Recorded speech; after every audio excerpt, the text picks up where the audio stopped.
Welcome to Rich Planet TV. I'm Richard D. Hall. Now, in previous shows we have discussed NASA's Apollo moon missions and presented a comprehensive set of evidence suggesting the Apollo crafts did not land on the moon.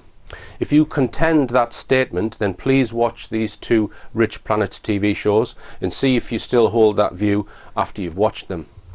Now, in recent months I've been collaborating with researcher Douglas Gibson, who has been investigating more of NASA's claimed projects, namely the Mars exploration missions. Starting in 1976 and up to the present day, NASA have allegedly landed a series of landers and rovers on the Martian surface, which have allegedly sent back photographs and other data to the Earth. Now, I've been working on a hypothesis with the help of Douglas Gibson, which is now running at 50 pages, and you can download it from this link, and it is entitled A Hypothesis: The Opportunity and Curiosity rovers are situated on Earth. In fact, more specifically, the Mars exploration rovers are not situated on the surface of Mars and never left the Earth. As I say, you can download this 50-page document, this hypothesis, from the link on the screen. How many other TV shows would you get a 50-page hypothesis of evidence to back up what we're talking about? Now, here to discuss the claims in the hypothesis is researcher Andrew Johnson. Welcome, Andrew. Thank you very much for inviting me, Richard. Okay, now I mentioned the moon there, Andrew, and you're, I would say, convinced as you can be that the Apollo never went to the moon. And we've gone through a lot of that evidence as to why you think that. Where do you stand on these Mars missions, Andrew? Well, it's very interesting to think about because, you know, I have done talks about the Mars missions as well, as you probably know, and some of the viewers perhaps have had a look around on the websites and stuff. So it's kind of, you know, once you've broken through the Apollo barrier, if you want to call it that, and you realise that there's no possible way that they could have done what they did, what they claim to have done on the moon, then, you know, you do have to open up yourself to the idea that perhaps because of similar complications with technology, maybe these rover missions, you know, are not as claimed, certainly not as claimed. Mm-hmm. And kind of, I suppose, you know, you've rightly gone forward with your document mm-hmm. to try and explore where we get to when we look at the evidence and try and study it a bit more deeply with this deeply skeptical mindset that we come to, having found out some of the huge problems with the Apollo record. I found the more I looked, the more the official version of the photographs, the official story behind them, started to fall apart. Right. And it's been 18 months now, and everywhere I look, it's the same as the Apollo missions. I know most people still believe we went to the moon, but if you look really carefully at any single aspect of the science, it just comes apart. In the introduction, I set out the reasons why the reader should not just dismiss this hypothesis, because a lot of people will do that. And the reason they'll come up with is they'll say, well, why would they do that? There's no logical reason why they would possibly fake a mission to Mars. Well, let's look at the evidence before we decide why they've done it. Let's look at what happened before we look at why they may have done it. Always a good method, yes. Yeah, so investigation before condemnation. And we're going to do some of the investigating today. We'll just start by having a quick look at previous alleged missions to Mars. Now, we've got, from 1964 up to the present day, we've got a lot of attempted Mars missions, the majority of which actually failed. Yep. Most of these were either flybys or orbiters, and we've got a number of craft which are currently allegedly in orbit around Mars. It's all in this table on the screen there, and we've got a number of craft which have landed on Mars, starting with the Viking mission in 1976. Just tell us a little bit about the Viking mission, Andrew. Yeah, so the Viking mission arrived in Mars in 1976, consisted of 2 orbiters and 2 landers, and they were landers rather than rovers. So they, you know, once they got onto the surface, they stayed in the same place. Mm-hmm. Those missions cost $1 billion. Mm-hmm. So, you know, going back to 1976, that's an awful lot of money. Mm-hmm. And they had colour cameras on them. They had a laboratory, chemical laboratory built into them. So one of the projects was to send an arm out into the soil, dig some soil, pull the soil into the, or dust, whatever you want to call it, put it back into the probe and drop it down into like a sort of chemical analysis laboratory. And they did this labeled release experiment and so forth. So quite sophisticated probes. The missions we were told they were a success. Everything worked. They landed where they were supposed to land, and we got quite a lot of good quality pictures from them. Right. It was that mission which first photographed this alleged face on Mars from orbit, not from the surface. They photographed that from one of the orbiters in the region became known as Cydonia. All right, well, we'll come on to some of the photographs which appear to have been tampered with from the Viking mission. Now, they conked out in the early 80s, they lost their power, what have you, and then we've got a gap up until the mid-90s where we have Pathfinder, and you can see the various different sizes of what were called the Rover missions. So these are vehicles which can allegedly move around the surface of Mars, starting, as I say, with Pathfinder in, I think it's 97. That's right, 97 is right, okay, so that only lasted for a year or two. Yeah. Then we've got another gap to the mid-2000s where we've got Spirit and Opportunity, which were a pair of rovers, which lasted lasted a good number of years. In fact, the Opportunity rover is still allegedly active. Is that correct? Yeah. Yeah. So that's, we can see on the screen there the Opportunity rover, and then we then had the Phoenix lander. That was just a lander. That's lander. Right. That was, that only operated, I think, for about 3 months or something. You've got that on your graph there. Yeah. So and then the most recent one, which is Curiosity, which we're going to look at the Curiosity and the Opportunity rovers, which are allegedly still sending back pictures from Mars. Allegedly, yes. And moving around the surface of Mars. Now, I've got a section on the power ratings of the Opportunity rover, and in the document I compare it to a mobility scooter, because the weight of the Opportunity rover is 185 kilos, which is probably 2 largish people. Yeah, so it's reasonably heavy. Yes. So you would imagine, if you were to compare it to, let's say, a mobility scooter, which I think is probably a good comparison. Yes. Obviously, things weigh less on Mars. I think it's a factor of 2.6 times less on Mars. So it's maybe not 185 kilos equivalent load, but a mobility scooter maybe has let's say an 80 kilogram person. It's comparable. Now, a mobility scooter typically consumes around about 500 watts of power. Now, the Opportunity rover is rated at just 100 watts, which is no more than a sewing machine. So, in the other thing which I go into detail in the document is how the batteries are charged with just 2 solar panels, which are delivering just 100 watts only for 4 hours a day, and this system has lasted for 10 years. Now, just think of your laptop battery, right? Because it's probably comparable. Or maybe something slightly larger. It lasts in 10 years of charging and discharging. The life of the batteries, because the Opportunity rover is supposed to have been roving around Mars now for 10 years, powered by one rechargeable battery. Lithium-ion battery. Yes, and since when did those last 10 years? You take those power figures and it does make you scratch your head a little bit. Of course they will argue, you've got highly optimized electronics and drive systems, and we use very low friction bearings in the motors, it's been specially designed for this project and so forth.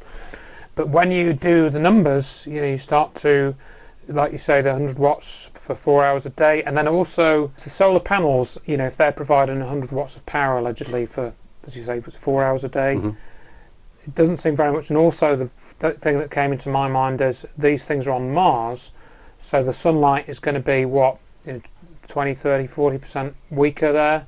Allegedly the atmosphere is more dust laden, so how much more efficient have those solar panels got to be than they would have to be on Earth. I mean, here's another interesting fact. The rover's operating temperature is -40 to +40 degrees centigrade. So presumably they've been tested to operate in that range. The average surface temperature of Mars is estimated to be -55 degrees C. That's the average temperatures of Mars. At the equator, which is obviously the hottest point, temperature varies from 20 degrees C maximum to -73 degrees minimum. so the temperature that they're on Mars at, -73, is way below the minimum operating temperature. So, and that's right. And then you also consider it in terms of, if anybody has ever taken their radio out into cold weather, or a torch, trying to switch it on, you'll find that the battery performance at those sorts of temperatures is very much reduced. And it's literally got to put it in your pocket to get the battery going again with a pocket torch or whatever. Anyone can try that. So how are they getting this power system to work?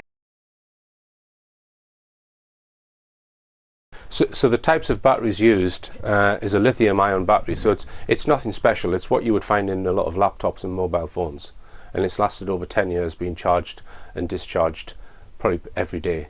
Yeah. And they're only charging it for 4 hours a day with a 100 watt max probably solar panel. So, and I mean, I've pointed out with the Apollo missions, the Apollo rover that they used, the battery technology on that was operating way out of the specified temperature on the high end, on the moon, and that's in their own documents. So yeah, you've got some serious questions here, certainly. And if we just go back to the comparison that I've made in the document, imagine putting a mobility scooter on the moon, right, with a couple of solar panels on it. How long is it going to last without plugging it into the mains? I don't buy it. Right. All right, let's have a look at the Curiosity rover. Now, this is a different beast altogether. It's much bigger, more sort of the size of a car, much more highly powered, and this is the one that there was big fanfare a few years back when it allegedly landed on Mars, and we're going to look at that in a minute. But it uses a different power system, Andrew. This is using some sort of nuclear isotope power system. The system, as I understand it, is basically uses some type of thermocouple, doesn't it, where you have the cool temperatures on the outside of the vehicle, and then you have the warmer temperature which is created by the radioactive decay from the isotope, and then you have a thermocouple set up between those 2 points, and that provides a current from the temperature difference. That's my understanding. So that works. Right. I've said here, while it seems plausible that a radioisotope electric generator could provide enough energy to power Curiosity rover, the Opportunity rover seems unfit for purpose by comparison. So let's just talk about the testing of these vehicles, because I've worked in my career as an engineer for the best part of 20 years and been involved in a lot of testing of products. And what I set out in the document is the philosophy that you use when you test products, is in that you have a separate test department and design department, and they're not really supposed to collaborate with each other, because you look at the requirements of the product. The test department will have its own engineers who devise the test procedures and carry out the tests separate from the designers, because there's always a chance that both sets will interpret the requirements incorrectly, and therefore it will pass a test without complying with the requirements. So there's all these things, and the videos that I've seen put out by NASA, there just seem to be one big happy family there. It doesn't seem that they're doing independent type of testing that I could see in their videos. Well, they appear to show some scientists working hard to develop the rovers, but there's absolutely no documentation, no film footage of any of the development stage, or very little documentation and footage of the development of the rovers.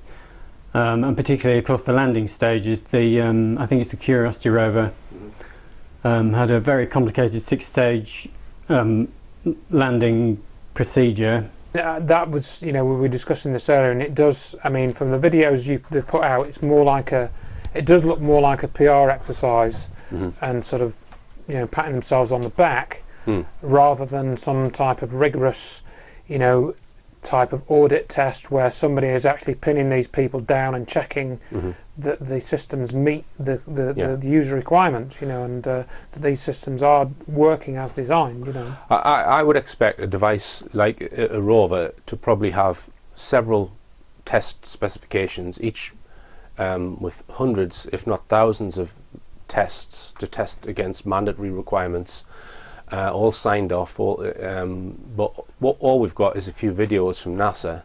We can look at this one that they've put out, which was the drop test. Oh yeah. So we'll just have a look at this now. 5, 4, 3, 2, 1, fire.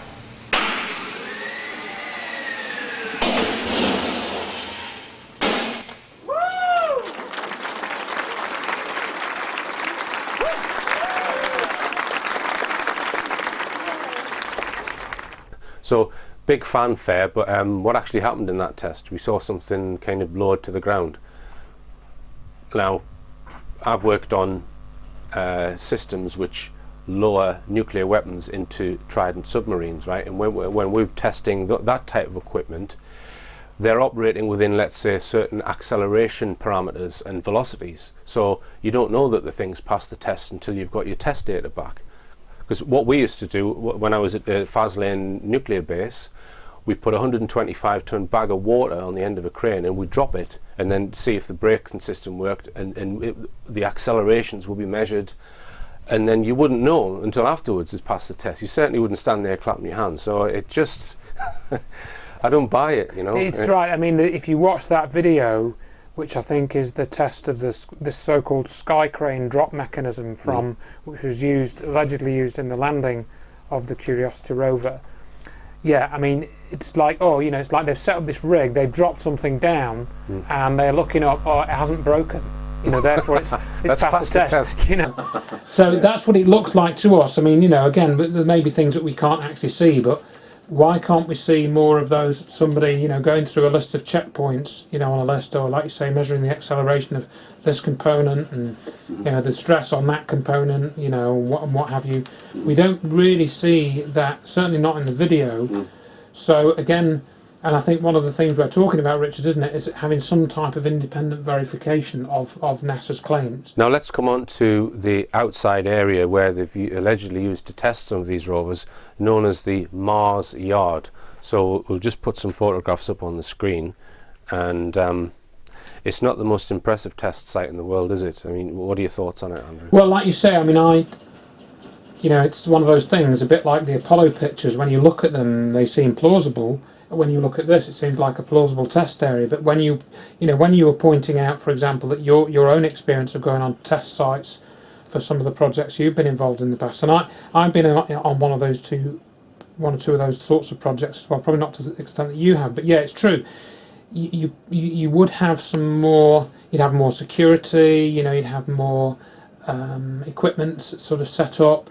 It doesn't really look that as you that said impressive. earlier, you're talking each of these rovers, whether the test rover or the actual rover, you're talking multi-millions of pounds each. So there's not even, doesn't even look like there's any security there, so someone could just come in and steal it. So it just doesn't look like a comprehensive environmental testing site to me. Right, well, we've yet to come on to the most damning evidence, by the way. I mean, this is really just background what we're discussing at the moment. A rocket was launched at Cape Canaveral on the 26th of November 2011, and it got to Mars in August 2012. And this was filmed, or the Curiosity team sitting behind their consoles, which I find a little bit intriguing, because you've got all of these operators sitting behind consoles, supposedly looking at different parts of the mission of this craft as it's going towards the surface of Mars. But we know that a signal from Earth to Mars takes at least 3 minutes, so that's 6 minutes to get there and to get back. So if they were to modify any sort of part of the mission, it's a 6-minute feedback loop. So they're not looking at a live image. So I would have thought the vast majority of the program to land the thing, or if not all of it, would have to be completely pre-programmed and automatic. So I asked the question, well, what are all these operators doing?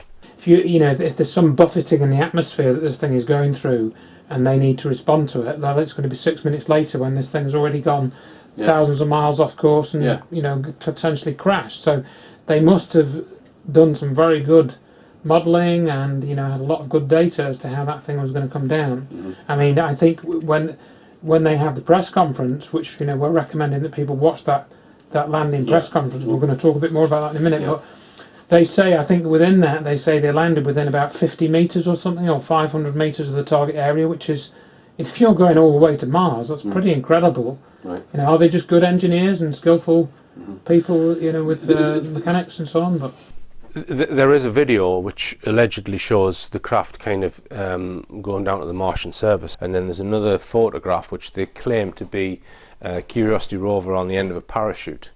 So how would, because people who would say that these missions did land on Mars, they would cite these two pieces of evidence, both the video and the photograph of with the parachute out taken by a Mars orbiter. In some ways, the difference between the Apollo deception and the rover's deception is CGI, which is why the pictures we're seeing now are so much more convincing.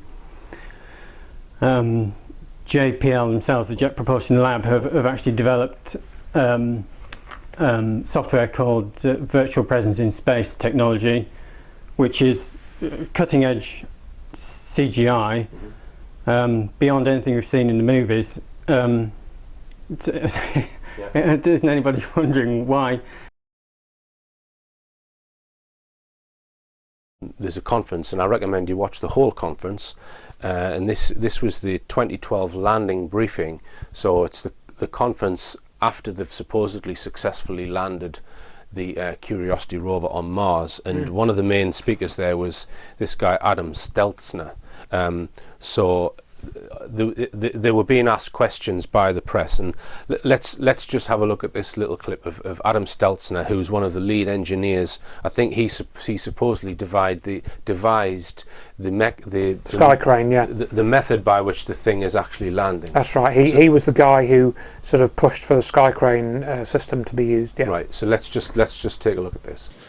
Adam, tell us about the landing. All right, Greg. I can't tell you too much about it. I mean, it looks good.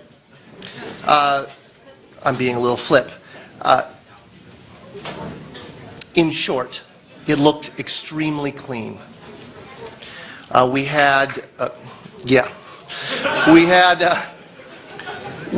touched down in conditions that were on the more benign side of our nominal expectation. By the way, I want to preface everything. This is preliminary data scooped with the sieve in the cacophony of the control room during the celebration, right? And largely by my good friend Miguel San Martin, who's somewhere out there, I hope. At any rate, very nominal, remarkably good. Our navigation error was on the low side of our expectation. What? I have to ask you, what kind of file type? Can you tell us about the image file type and compression that was used to send this very important couple of thumbnails back from Mars? Yes, unfortunately, I absolutely cannot. If Justin Mackey is in the room, or there's a couple other people on the team who'd be able to whip that out quickly, but I couldn't tell you. Sorry. So the guy, he doesn't even know what format the images are in that have been sent back to the Earth. There's no evidence of any real science going on there, as far as I can see. I would expect someone who's the lead engineer on that project to know every single minute detail about the file formats, the software, everything. He should, and it appears to me that he knows nothing. It is very strange when you listen to what he says, and I think the argument would be made that he wasn't responsible for the imaging technology that was used. He was just responsible for the landing mechanism. Even so, I would expect him to have an interest in the imaging technology, because that's what his lander is being used for, to get the images, for heaven's sake. So, you would expect him to be interested more enough to be able to answer that question. In fact, that's a theme in that question and answer session, isn't it? There are several questions which to me seem fairly, they should be able to answer them really, and they can't answer them. No, which I think sheds light on how this cover-up, if it is a cover-up and if the hypothesis is true, is operating, because I think Stelzner probably believes that thing went to Mars and landed on Mars. So it's a combination, in my opinion, it's a combination of his ego and him actually fooling himself that that's happened. So he's probably been recruited. They've maybe done a personality profile on people who they are recruiting for these lead positions, and maybe people further down the chain perhaps know that the thing isn't landing on Mars, and the vast majority of them on the team are being duped.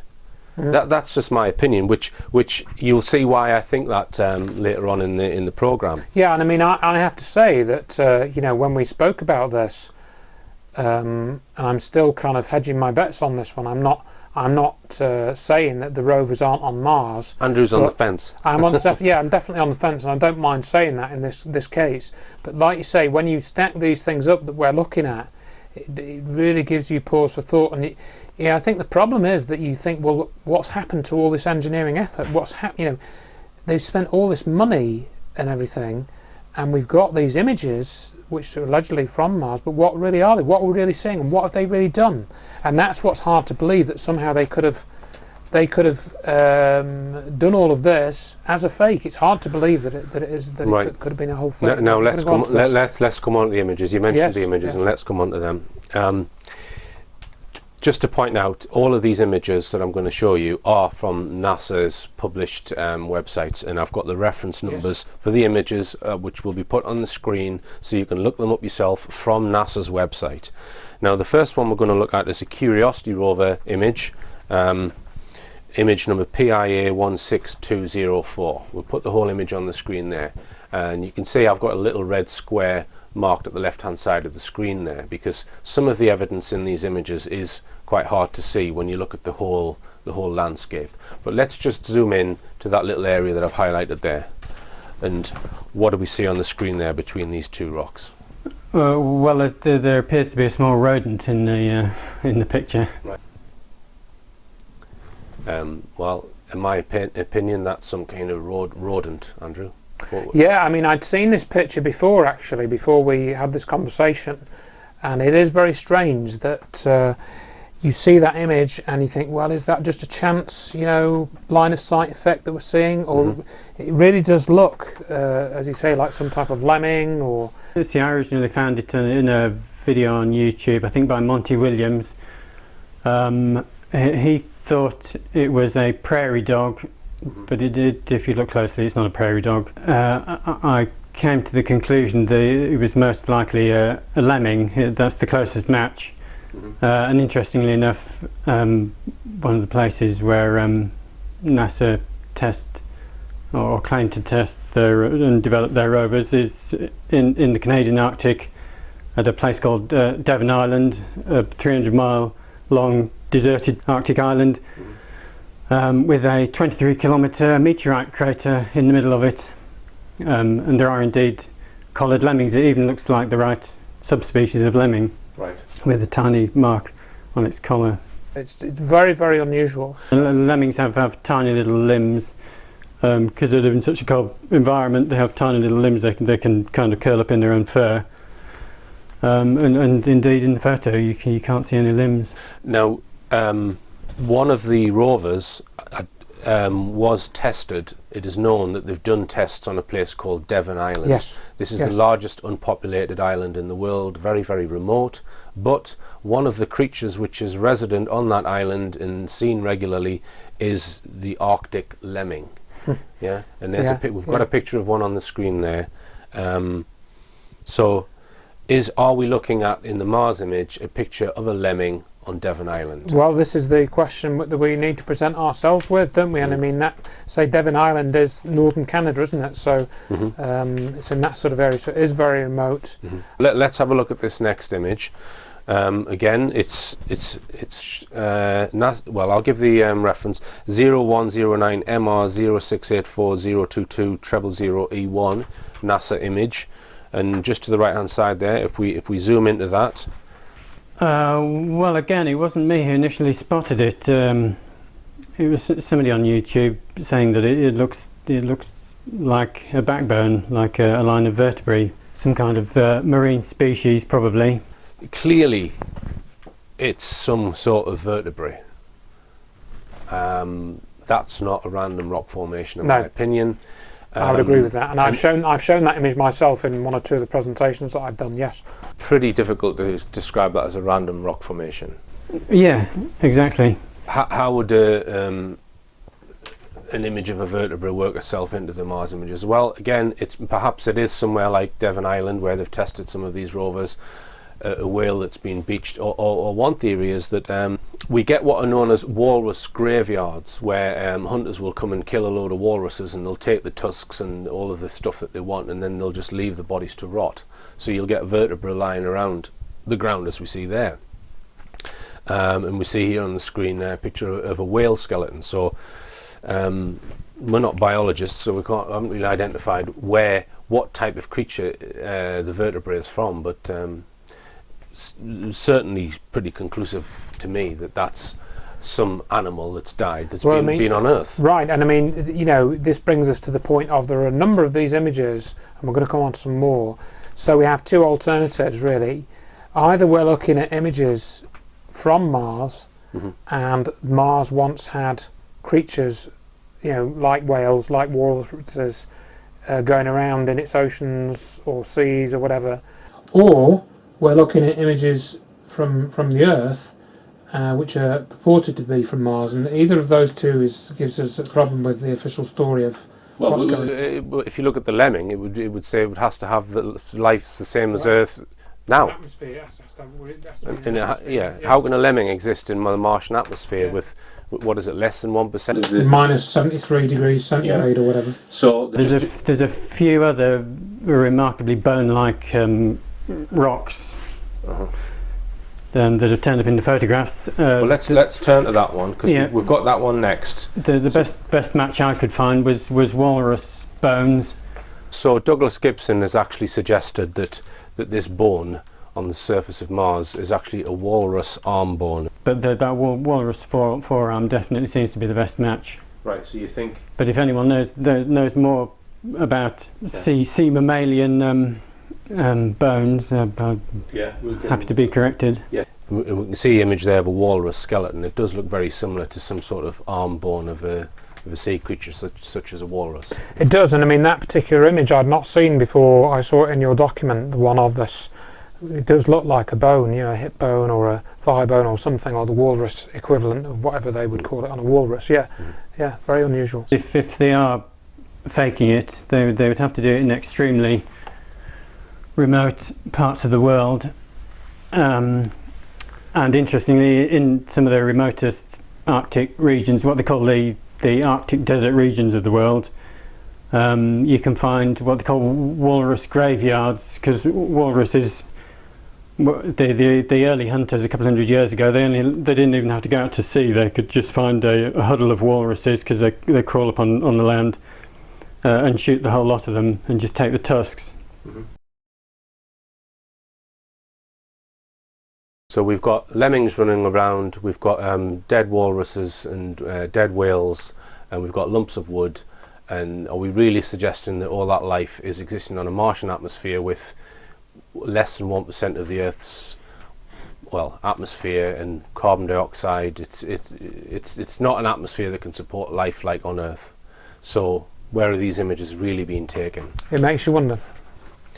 All right, we'll come on to the next image, which is, as I said, what appears to be a lump of wood.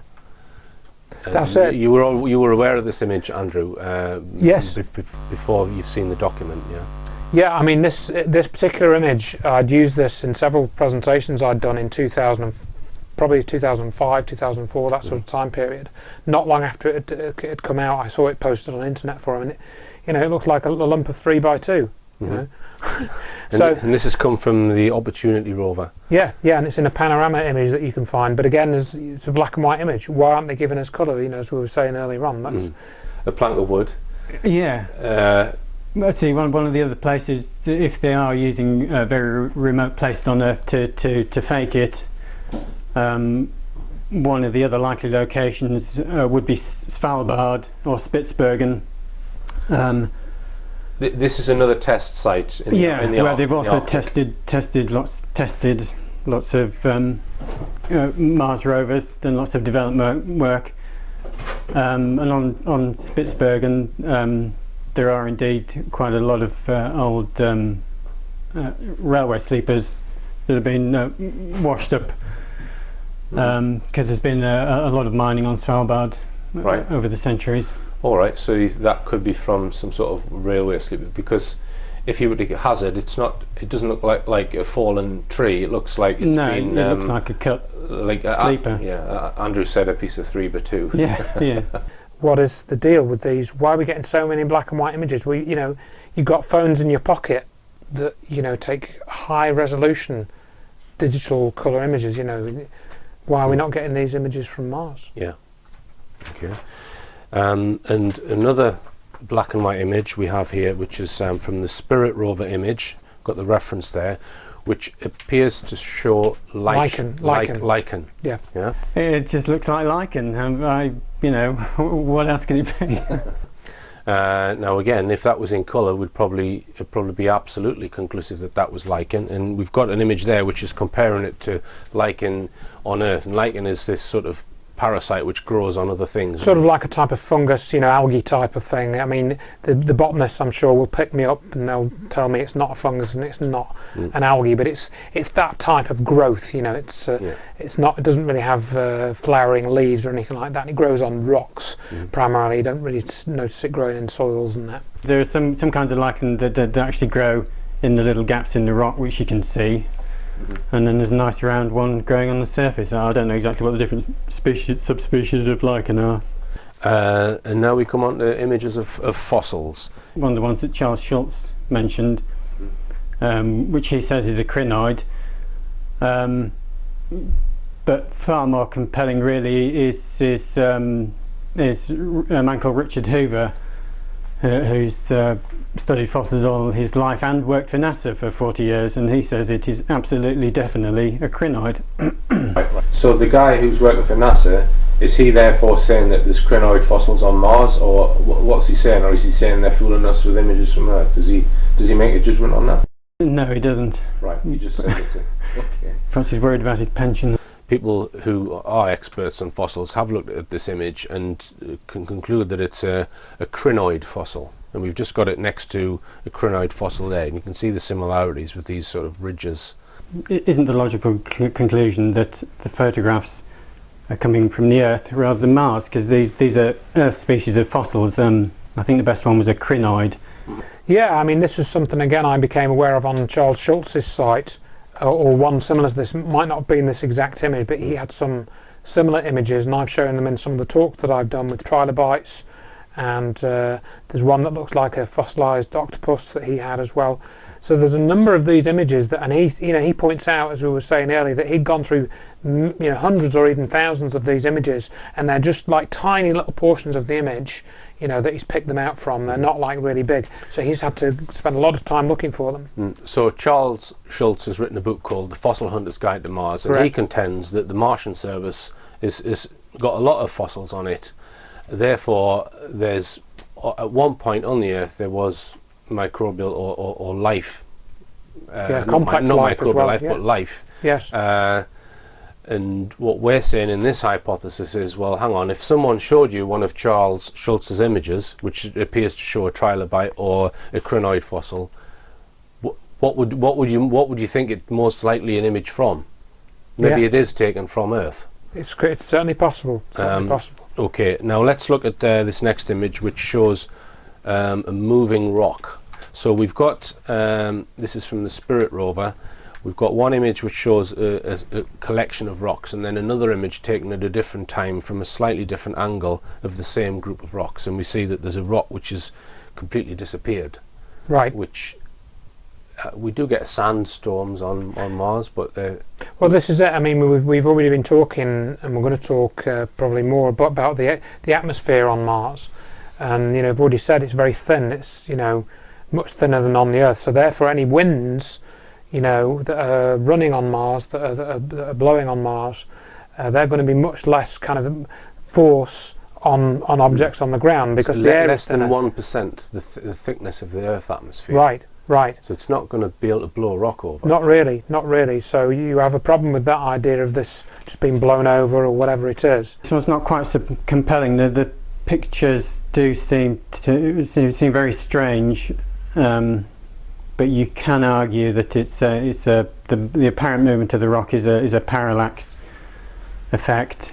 That one of the rocks is actually standing quite a distance behind the other ones. Right. For me, again, it's more interesting because I'm pretty certain they've used CGI to hide something.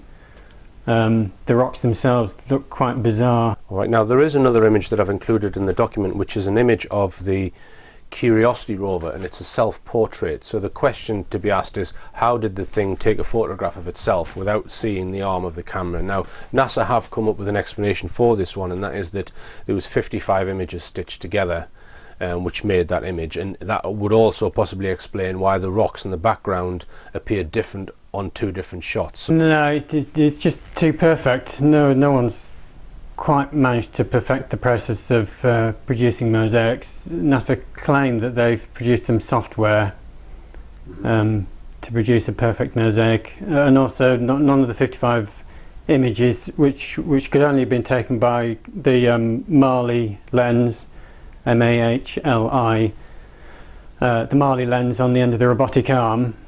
None of those 55 images actually appear anywhere on NASA's own raw image database. And also NASA claimed that the mosaic was actually put together by an amateur astronomer, which seems to be a clever way of avoiding accountability.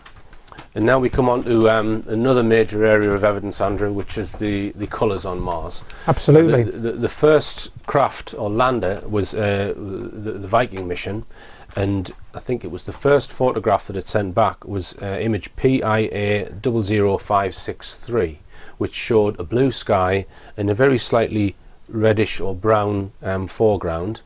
NASA then said, oh well, we've made a mistake with that image, the sky isn't that colour, this is how it is. So the official images, or the revised images, is seen below there, which is just completely red. So what do you make of that, Andrew? Yeah, well, I mean, we've seen many of these images now, and probably talk about one or two more, and that story of the image coming through is told by Richard Hoagland, and he said that when the image first came through on the monitors, it had like this bluish, greyish, or greyish blue, perhaps I would say, sky colour, and then somebody said, oh no, that's not right, because the dust is very thick there, and we better recalibrate this image. And they twiddled all the knobs, and lo and behold, the sky went red. NASA's explanation why they changed that image was that there was suspended dust in the atmosphere. So they're saying that first image wasn't right because there was suspended dust in the atmosphere, so they've corrected it to the second one. And how would they know? How would they know at that point so early on? As we'll see, NASA have been changing the colours of their images on Mars. There's this argument been running for years about whether the sky is really red, because they can take a picture using the blue filter and tell us it was taken using a red filter. So then when we replace the red back into the picture, it looks like the sky's red when it never was. This is from Spirit. They have actually a colour calibration module which has 4 lobes on it, and those should be blue, orange, green and brown in that image, and that's how you tell whether the image is calibrated correctly. Just tell us about that, Andy. Yeah, so we see this on a couple of and we saw this with some of the Viking images as well, where you have this colour calibration chart, and you can see that these panels which were blue on Earth have turned red when they're on Mars. Right. Now this is not possible by reflected light. You can't, if you have a blue piece of paper or a blue piece of paint and you shine red coloured light onto it, it's not going to show up red, it's going to become like a muddy grey or something. But in these images it shows up red. And so what should be muddy grey shows up red. And that to me shows that there's been colour substitution of the blue colour range for a red colour range. This is fairly well accepted with a lot of researchers, that they are messing with the colours on Mars, and they're deliberately making the sky look red and the ground look more red. Yes, I mean we can say that it's Gil Levin. He said this with analysis he's done. He designed one of the Viking experiments. Holger Isenberg, Goro Adachi. You know, I've looked at this as well. But there's been a number of people that have pointed out these anomalies. And of course, there's two explanations, obvious explanations. The first is that the Martian sky is blue and they're trying to hide that fact and make it look red. Or it could be that the images weren't taken on Mars, they were taken on Earth, and the reason why they made them look red is so that they don't look too much like the Earth. Yeah, yeah. And I think a lot of the researchers who've said, hey, look, the Martian sky is blue, I think they could be barking up the wrong tree. It's possible. We're placing far too much faith in JPL and NASA, and I think we only need to look at their background to decide whether they're really trustworthy.